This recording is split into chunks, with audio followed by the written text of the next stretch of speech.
All right, how's it going again, 7th graders? Today I'm going to come at you with actually it's 3 lessons all rolled up into one.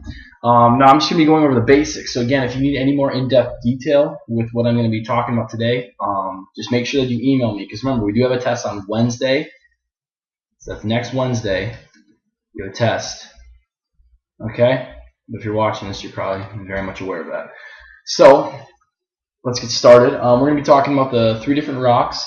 And we're going to go just a little bit in depth, just so at least it covers some of the vocab words, so you guys can understand it, okay? So, first one up is igneous rock. Igneous rock. Now, as you know, igneous rock is formed from magma. So here's my pathetic attempt at drawing a volcano. And here's the magma coming from deep underground, and it's spewing out. So, what's going to happen is you're going to have 2 types of igneous rock. You're going to have extrusive rock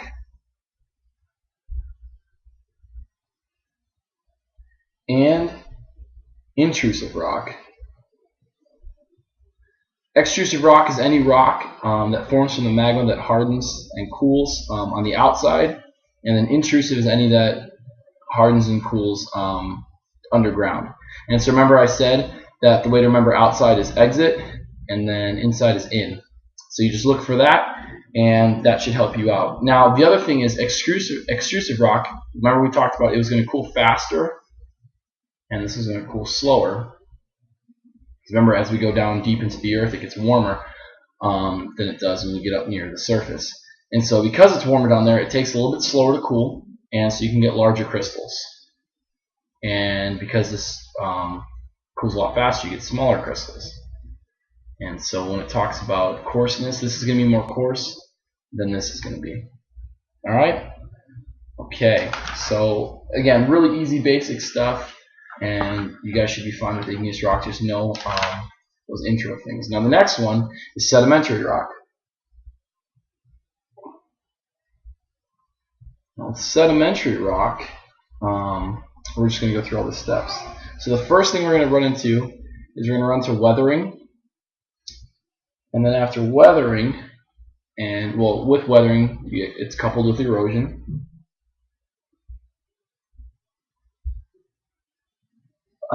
And then with this weathering and erosion, you're going to go into something called deposition. Remember, like I said, deposition is where you have the settlement, and it's going to be the sediment. Sorry, the settlement.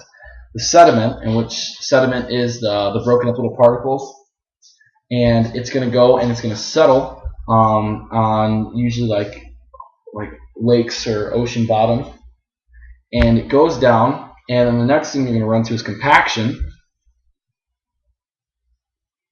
And then after compaction, you're going to run into cementation. I don't want to go over all this again. So like I said, deposition is just the settling. Compaction is where you get that pressure, because when you have one layer laid down, you're going to have another layer coming on top of it. And then after that layer gets laid down, you're going to have another layer coming on top of it.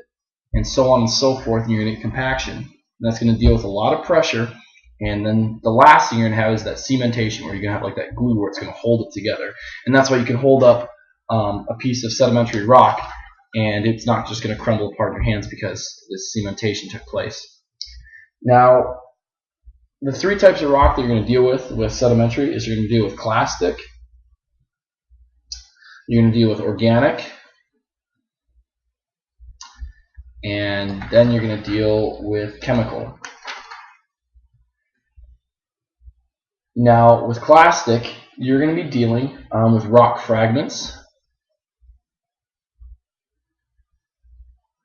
So when you get pieces of rock and they get broken apart, they go into like this weathering and erosion process, deposition, compaction, cementation, and they're just rock fragments. You're going to deal with clastic rocks. With organic, remember, this is something that used to be alive, so you're going to get like plants or animals. And in here is where you're going to get this organic rock, and it's going to go through the same processes. They're going to die. You're going to deal with weathering and erosion, and you're going to have the same kind of things happening. And with chemical is a little bit different. And if you could, open up to your book on page 56, And because chemicals a little bit different, because you might accidentally mix it up with plastic, but let's go through and read on what it has there. So limestone can also form when calcite that is dissolved in lakes, seas, or underground water comes out of solution and forms crystals. This kind of limestone is considered a chemical rock. Chemical rock forms when minerals dissolve into a water solution and crystallize. So this is going to be the solution, and then crystallization. And so obviously I'm recording this at home so you can hear all the background noise, and my little evil nephew Chance is sitting right next to me watching what I'm doing. But I'm right about to finish up. The last one is metamorphic rocks. So metamorphic rocks. Metamorphic rocks.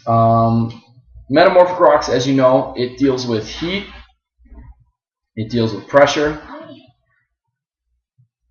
and it deals with chemical reactions.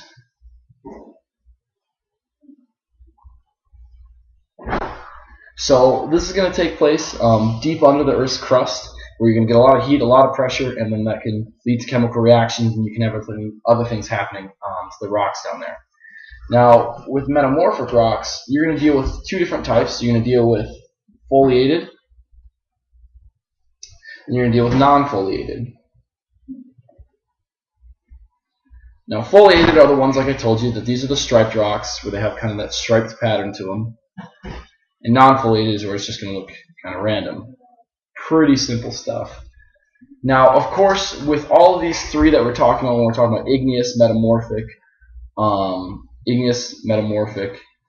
or, oh my goodness, I'm drawing a blank. Sorry, sedimentary. When you're dealing with any of those, you're not just going to have just one type of rock for each and every single one. Like, you're going to deal with different ones like shale, sandstone, limestone, gneiss, quartz. We're going to be dealing with a lot of different types of rocks.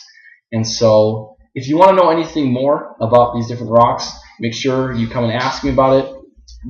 This first year when you guys are learning about it, they're just going to kind of hit on the basics. Just kind of give you guys a general understanding.